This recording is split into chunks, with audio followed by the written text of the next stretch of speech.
جنگی بدر میں مسلمانوں کی فتح، ابو جہل سمیت بہت سے قبائلی رہنماؤں کے قتل کی خبر ابو سفیان کے لیے کسی صدمے سے کم نہیں تھی۔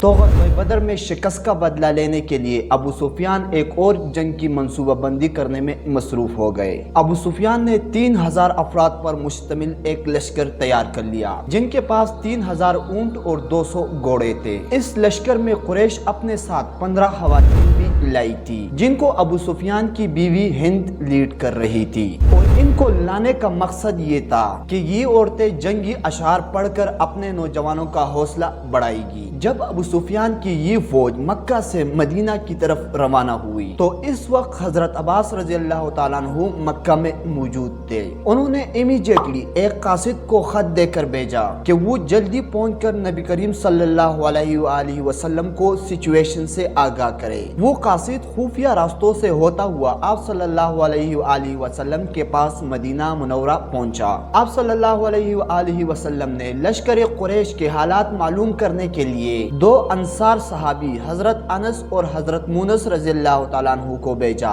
انہوں نے واپس آ کر آپ صلی اللہ علیہ وآلہ وسلم کو اطلاع دی کہ ان کی تعداد تقریباً 3000 کے لگ بھگ ہے۔ تو نبی کریم صلی اللہ علیہ وآلہ وسلم نے جمعے کے دن عصر کے بعد فیصلہ فرمایا کہ مدینہ سے باہر نکل کر دشمن کا مقابلہ کریں گے۔ چنانچہ 1000 کا لشکر نبی کریم صلی اللہ علیہ وآلہ وسلم کی قیادت میں مدینہ سے احد کی طرف نکلا، جس میں صرف 2 گھوڑے تھے۔ ایک آپ صلی اللہ علیہ وآلہ وسلم کے پاس تھا، جبکہ دوسرا حضرت ابو بردہ کے پاس تھا۔ اس 1000 کی لشکر میں رئیس المنافقین عبداللہ بن ابیہ کے بھی 300 لوگ شامل تھے، جو ان موقع پر یہ کہتے ہوئے واپس چلے گئے کہ یہ جنگ ہمارے مشورے کے مطابق نہیں لڑی جا رہی، اس لیے ہم اس جنگ میں اپنا نقصان نہیں کرنا چاہتے۔ اب مسلمانوں کی تعداد صرف 700 رہ گئی۔ اب جہاں پر مسلمان موجود تھے ان کے بالکل سامنے مدینہ، جبکہ پشت کی جانب احد کا پہاڑ تھا۔ احد پہاڑ کے بالکل لیفٹ سائڈ پر ایک درہ ہے جس کو جبل روما کہا جاتا ہے۔ تو آپ صلی اللہ علیہ وآلہ وسلم نے عبداللہ بن جبیر رضی اللہ تعالیٰ عنہ کی کمانڈ میں 50 تیر اندازوں کو اس درے کے چوٹی پر بھیج دیا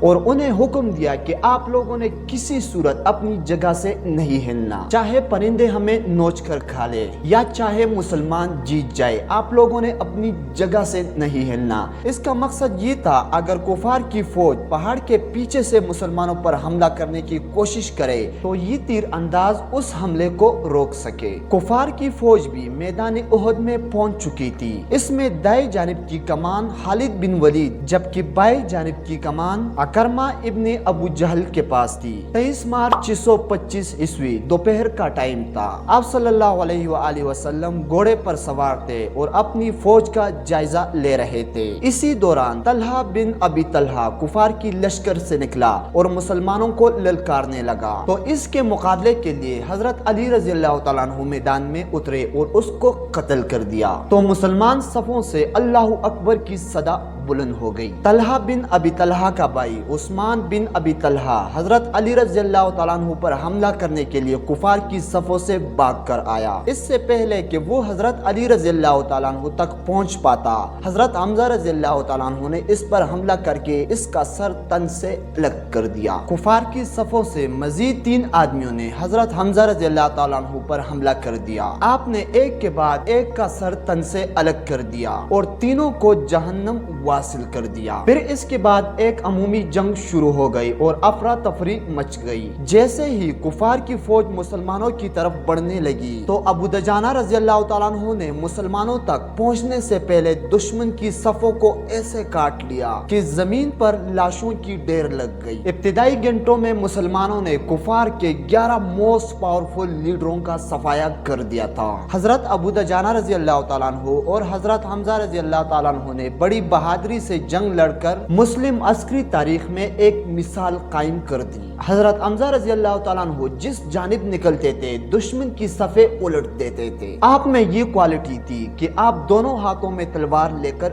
لڑتے تھے۔ اسی دوران وحشی نے حضرت حمزہ رضی اللہ تعالیٰ عنہ پر حملہ کر دیا۔ آپ نے عذابناک شیر کی طرح اس پر جپٹنا چاہا لیکن اس تک پہنچنے سے پہلے ہی گر گئے اور جامع شہادت نوش کر لی۔ اور ہند جو ابو سفیان کی بیوی تھی، اس نے وحشی سے ایک بہت بڑے انعام کا وعدہ کیا تھا کیونکہ اس کا باپ عتبہ بھی حضرت حمزہ رضی اللہ تعالیٰ عنہ کے ہاتھوں قتل ہوا تھا۔ اب چونکہ حضرت حمزہ رضی اللہ تعالیٰ عنہ شہید ہو چکے تھے لیکن مسلمانوں نے حوصلہ نہیں ہارا تھا۔ اس کے بعد مسلمان کفار کی صفوں میں گھسنے لگے اور لشکری کفار کو ٹکڑے ٹکڑے کرنے لگے۔ تھوڑی دیر کے لیے تو کفار فوج نے مقابلہ کیا لیکن آخر کار وہ ڈگمگانے لگے اور میدان چھوڑ کر واپس مکہ کی طرف بھاگنے لگے۔ یہ وہ مقام تھا جہاں پر مسلمان پوری طرح جنگ جیت چکے تھے اور کفار کی لائنیں کٹ چکی تھی۔ مسلمان کفار پر پوری طرح غالب آ چکے تھے اور کفار میدان چھوڑ کر واپس بھاگنے لگے۔ اب چونکہ مسلمان جنگ جیت چکے تھے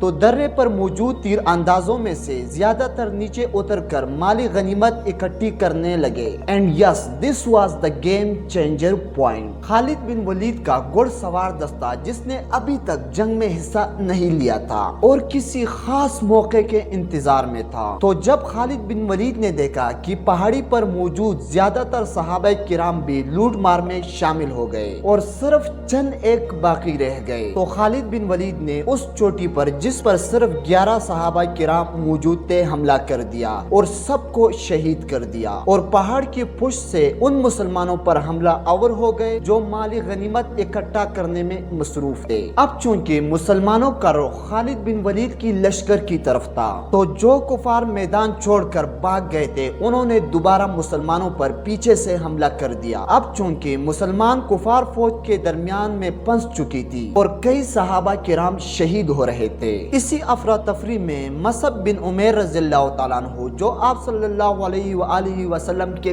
بالکل ہم شکل تھے، عبداللہ بن قمہ نے اسے شہید کر دیا اور اس سے یہ غلط فہمی پیدا ہوئی کہ عبداللہ بن قمہ نے محمد صلی اللہ علیہ وآلہ وسلم کو شہید کر دیا۔ لیکن جب کعب بن مالک نے آپ صلی اللہ علیہ وآلہ وسلم کو زندہ حالت میں دیکھا تو ایک زوردار آواز لگائی، اے مسلمانوں یہ ہے تمہارا نبی۔ یہ دیکھ کر کہ مسلمان ہار چکے ہیں تو رسول اکرم صلی اللہ علیہ وآلہ وسلم نے فوج کو پیچھے ہٹنے کو کہا اور اپنی فوج کو پہاڑ کی ایک چوٹی پر لے گئے۔ جو صحابہ کرام شہید ہو چکے تھے آپ صلی اللہ علیہ وآلہ وسلم نے جنگ بدر کے میدان میں ہی سپرد ذوالجلال کر دیا اور اسی رات مدینہ واپس چلے گئے۔ جنگ احد جو شاید مسلمانوں کے لیے ایک بہت بڑی شکست کی طرح لگ رہا تھا، لیکن ابو سفیان کی فوج جو مسلمانوں کو قتل کرنے، نعوذ باللہ محمد صلی اللہ علیہ وآلہ وسلم کو قتل کرنے اور مدینہ پر قبضہ کرنے میں بھی ناکام